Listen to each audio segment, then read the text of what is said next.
Do you like this beautiful painting? Well, then let's discuss the Aurea Spa on the MSC Meraviglia. Hello everyone, my name is Fatima Mahmood. Welcome and welcome back to my channel. Why am I making these videos about the MSC Meraviglia when there's so many others out there? Click on the link below to watch my video explaining my reasons. To find out more about the spa, first visit the msccruisesusa.com website, go to Onboard, Spa, Beauty, and Fitness. You can click on the spa icon, and here it'll tell you more about the Aurea Spa, the hair salon, etc., the thermal area, but the spa services are supposed to be on all MSC ships, and all of these costs extra. And here you'll find some information about the thermal spa area, and it's supposed to be on all MSC ships as well. Let's discuss some of the issues I experienced with the Aurea Spa, even though I had a great time there. I want to be clear about what I liked about the spa. I enjoyed that it was quieter and calmer down there with less foot traffic, I guess because of the cost associated with being in that area. I enjoyed all the whirlpools and all the wet saunas and all the dry saunas. As you can see from the website, that there was very little information about the thermal area on the site. So I took screenshots of the information on the app itself. So you have to go into services and you go to thermal area deck 7, and then when you click on that, that's where it tells you more of the details of the features inside, like the salt room, the ice waterfall, the sauna, the bath, the sensory steam room, the water benches, relaxation room. So here's the only place they talk about cruise pass and a day pass, but there is no cost. So the way you find out information is through the app, not through the website, and you find out through YouTube. So here is my receipt, and as you can see, there is an automatic service charge. So basically, when you're at the front desk, I felt like there was steering of customers towards the whole cruise pass and not just a one-day pass for the experience. And on the bottom of the spa menu, which I'll show you as well as your receipts, it says it's an automatic 15% service charge, also known as gratuities or tips. And it's not quite clear to me what I'm tipping for. There were no direct services provided to me inside the thermal area. There was no real tour unless I asked for it. And I was provided no further assistance while I was in the area unless I specifically asked for it, which I did not. So like I said, I'm an amateur YouTuber, so I don't know how to do the link for this inside the video. But here is the full YouTube video that I'm talking about that helped me learn about the spa.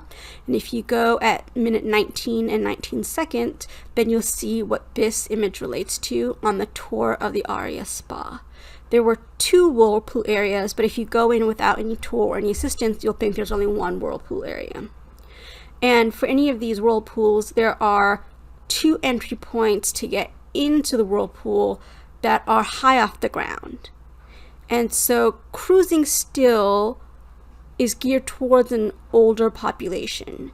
And the older you get, the more health issues you have, and you have mobility issues. And in general, even without being older, people can have permanent mobility issues, people can have temporary mobility issues, like you go on a cruise and you're on crutches or something.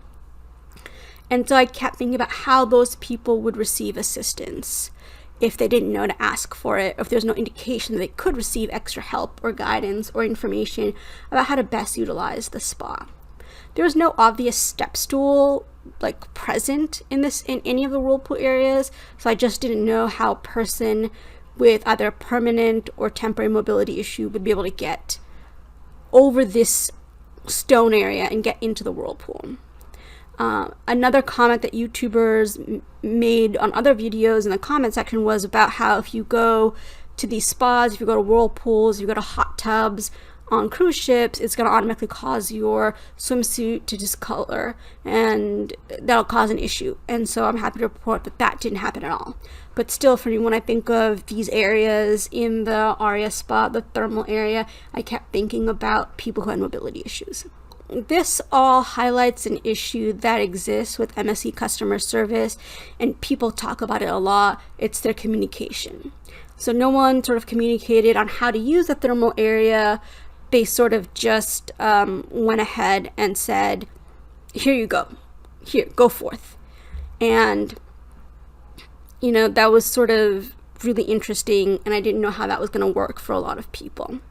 So another example is, I'm going to show some aspects of the price list here, the price menu, but these are also examples of areas where they need to communicate better with their passengers, their clients, like what's a lava stone massage for someone who doesn't know it. You know, like a couples massage, okay, but what type of massages are you getting if it's a couples massage? Seashell massage, like what's that? What's a candle massage?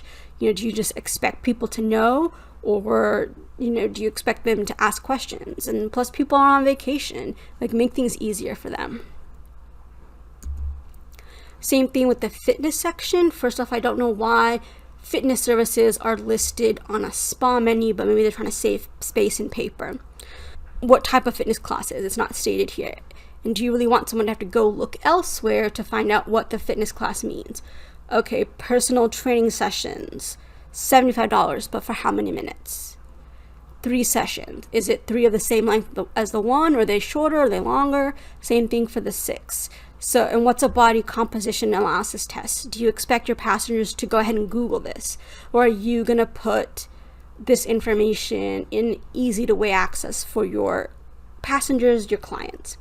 So another key thing to remember is all these prices are not available on the website. They're not available in the app. So you have to wait until you see this paper on board, or someone like me makes a video in order for you to get access to this. And of course, as I mentioned at the end of the video, all this information is subject to change because they're allowed to change their prices whenever they want to. Same thing with the solarium. Okay, some of us might know what a solarium is, but a solarium can differ from place to place. So what is it? What's in this one session? What are you getting? What's happening? You can't tell that from this information alone, and again, it's not in the app. Let's return to the issue of MSC customer service and communication style. So right now we're back in the thermal area, and I'm taking pictures of these write-ups, these explanatory plaques that are next to each specific area within the thermal area. So this is the Mediterranean bath. There are other things with other names, and this font is a normal size font to read if you have a piece of paper in front of you, but this is up on a wall essentially, and you can see the font is white, and this is a true picture without a flash of the type of lighting in the thermal area.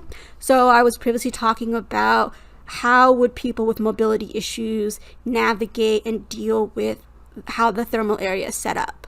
Well, how is someone with a vision issue going to be able to read this in this type of lighting and understand how they're supposed to use this particular area of the thermal area? So, you know, this is the best shot that I could get without violating anyone's privacy. There's no flash, but this is how dark it is, and each of these separated sections is a different language, with English being right here.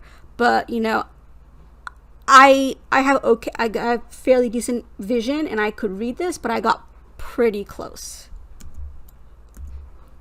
There are 2 Mediterranean baths, and so this is the plaque on the other one, and you can see it's still quite dark. So this is a dark sensory steam bath, and ironically, there is more light shed on this area because the reflective image you see here are the different temperature showers. This is the ice cold shower, and so you have a little bit of extra light going that way that makes it either easier or harder to read, I can't tell. And back here in this area is the actual thermal area. And this is one of the most well lit signs that are there, but you can see it's a lot of information crammed up into this area. It's regular size font if it's on paper, but you know, it's up on a wall. People are of different heights, so they could have done this better. They could have made all of this a bit more accessible to people with a wider range of abilities, you know, vision level, mobility level. I think that could have been handled much better. And this is another example, one of the better lit signs, I think. And this reflective light is the sort of exterior facing part of the spa, the reception desk at the spa, so that's why it gets a lot of light. But you know, if you can do it here, maybe you could do a better job in the other areas of the thermal area. Going forward, I'm providing you with a copy of the spa menu with the prices. YouTubers out there always say that the onboard spa services are more expensive than on land, so this is an opportunity for passengers to be smart consumers and compare and contrast prices. Just keep in mind that the onboard services and costs can change whenever they want to.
Just remember that the information I provided is subject to change based on the ship you're cruising on, the season, the port or the location of the cruise, and external circumstances such as weather and health crises. Thank you for watching my video. I'd love to hear from you on email at fmahmood@wellesley.edu. You can also find me on LinkedIn at that address.